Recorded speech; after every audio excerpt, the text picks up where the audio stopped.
Aloha from the beautiful Garden Island of Kauai. This is Ron Margolis with eXp Realty and the Rotary Club of Hanalei Bay. And today's video is a long presentation. It's about the North Shore of Kauai, and it's for those of you who have an interest in what's been going on for the last 14 months since the dramatic floods of last year.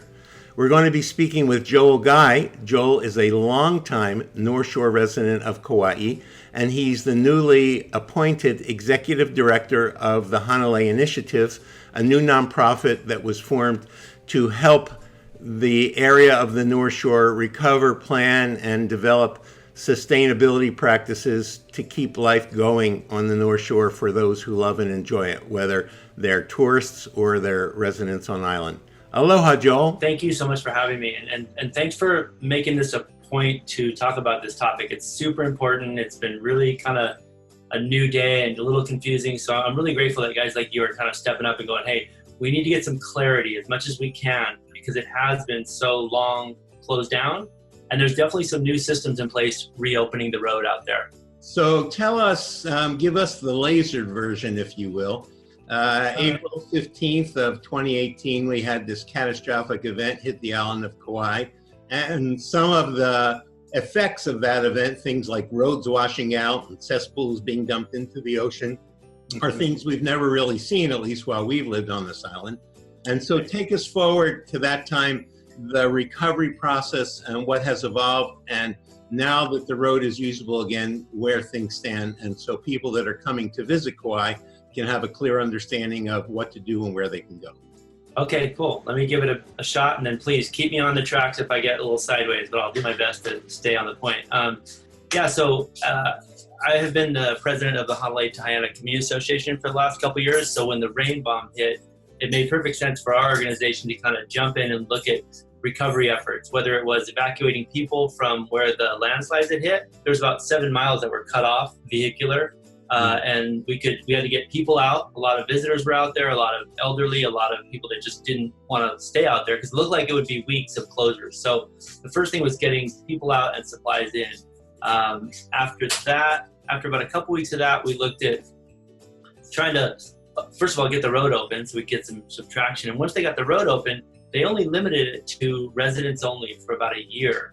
And that was through a convoy system. So at a certain time of day, you could go in and out, and then we had to let these huge chunks of time happen so that they could work on the road, right? So the road crews could have uninterrupted 4 to 5 hours chunks to try to clear this road and rebuild the new road back. And literally that took a year for them to do that. And so you would be able to go out of Haena, out of this road at like 8 in the morning and back in at 8:30, and then it would shut down till noon. And then Let me just ask you, when the event happened and the community started to come together, did you have any sense that it would take this long to get things to the state where they are? No, I don't think anybody did. I mean, I think that was, well, if they did think that, no one would say anything. There was like, yeah, we should be open in about 3 months, 2 months, and then, oh, maybe another 2 months. And then, I mean, most people around the community were like, this is going to take a lot longer than 3 months. But not being engineers, you don't really know, and you're kind of having a hard time understanding the magnitude of the landslides. I mean, you could see it was bad, but you know, these guys got big machines and they're engineers, and you would hope that it was going to happen quicker, but it took a while for sure.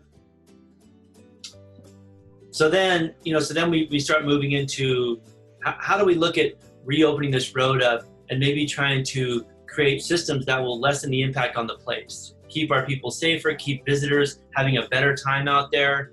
Some of the challenges that we faced before the flood, how do we correct those? And fortunately, the Haena State Master Plan was a plan that we had been working with the state on. The State Department of Land and Natural Resources and the community had been working together to create this plan. And the idea was to reduce the impact on the place first, and then allow residents to enter back into this place. And then thirdly, create a better environment for visitors so that it wasn't such a scene out there at KA, right? So for years past, the last couple of decades, we've had this huge influx of humans, whether you've moved here or lived here or visiting here, and just creating a little bit, probably a little too much of an impact on that end of the road area specifically, and the whole North Shore.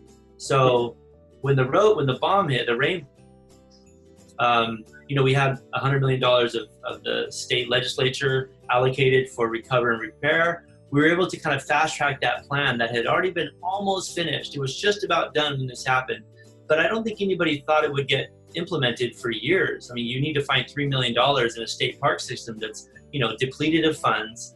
Their entry fees are $1 per state park in the state of Hawaii. So it's a very underfunded department. So we were kind of going, okay, well, let's create this plan and hope someday it gets implemented.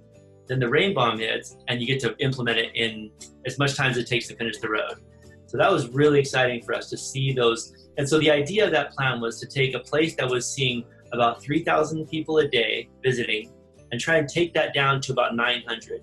They were cutting 2/3 of the people through a reservation process, through a management process. It was the first in the state that could reduce those numbers and lessen the impact, and then also create, of those 900, try to put half of them in shuttles.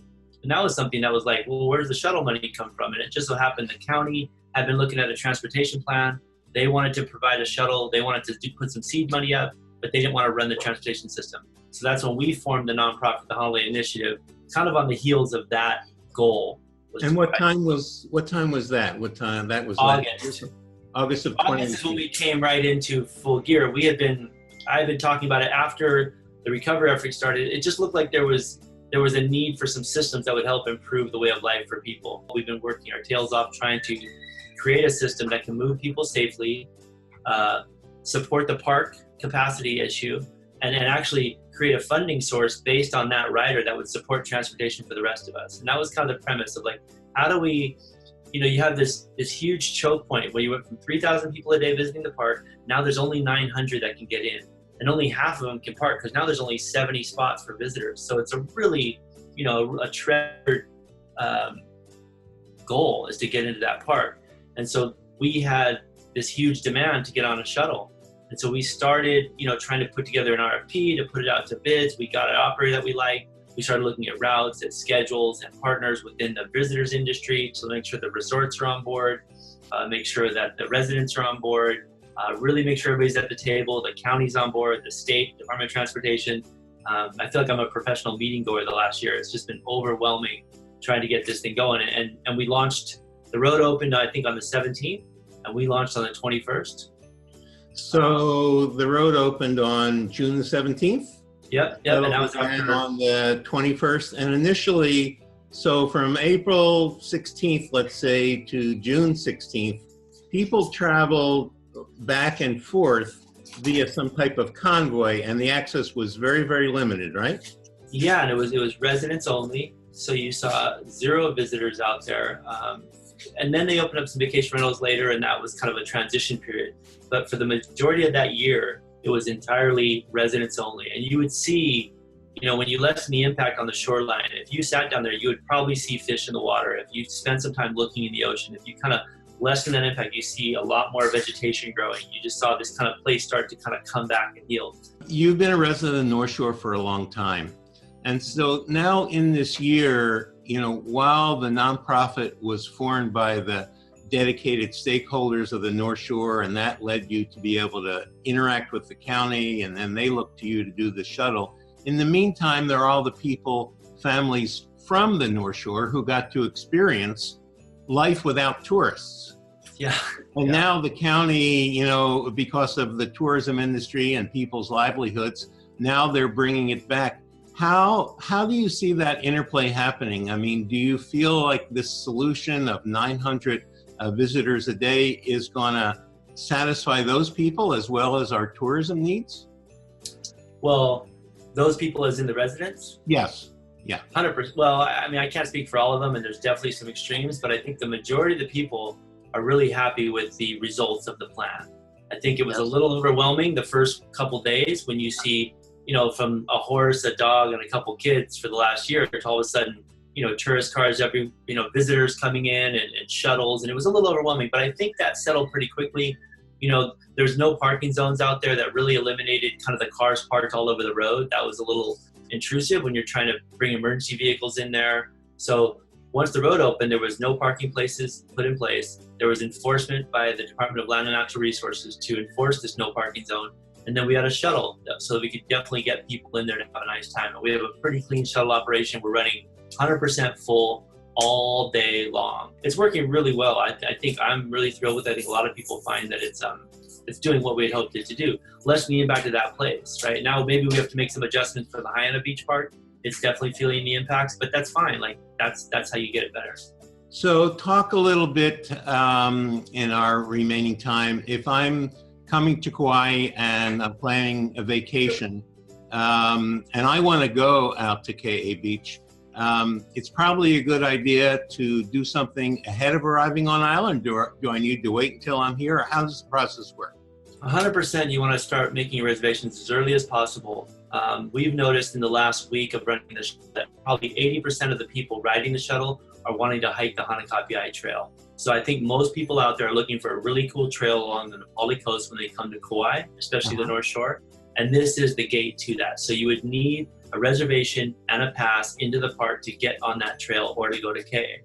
So I'm glad you brought that up, because people need to look at the Go Haena page. That's a great place to start. And that's the state's website, this state's website, and it's their way into the park. So if you look down on the site, you can either reserve a parking spot or you can reserve a shuttle in. Now, most people are going to choose the parking spot because you got your car, you rented your car, you got your family. The problem is that there's only about 70 spots. So if you picked a date on there and then you looked at the voucher, you would try to select it. So go to the date and see what date you can get. I think they're only reserving, that's a calendar right there, the top one. Yeah. So click on that. Everything's booked up. Everything's booked till next year. No, just kidding. There you go. So June 10th, you could totally sold out. Yep. So it's sold out for a couple weeks in advance. So then you go back. You go, well, I'm only here for a week. Let's go back to the homepage and let's find the shuttle. I think that's what most people are doing. Okay, now if I click on shuttle reservations. Yep. So there's a reservation site. Yep. So now you go round trip reservation to Haena State Park. Right. You click on that. Yeah. That would take you to a page that says if you're staying in if you're staying in Princeville or you're staying in all other locations. So this one's all other locations. So let's just leave it there for now. Okay. It's easier to get picked up at the park and ride at Waipaw. We have a parking lot there. We can handle the cars that we have.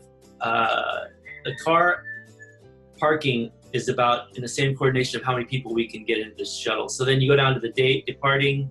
Okay.